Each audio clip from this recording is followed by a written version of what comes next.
How to use e-identifier ABN AMRO. I'll show you how to use the ABN AMRO e-identifier to log in or confirm payments securely.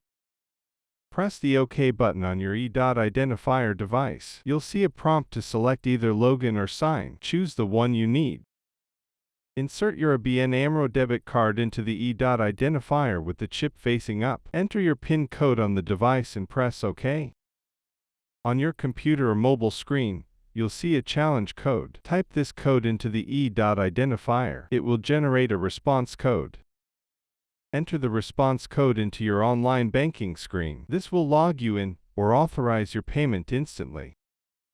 And that's it. That's how you use the ABN AMRO e-identifier.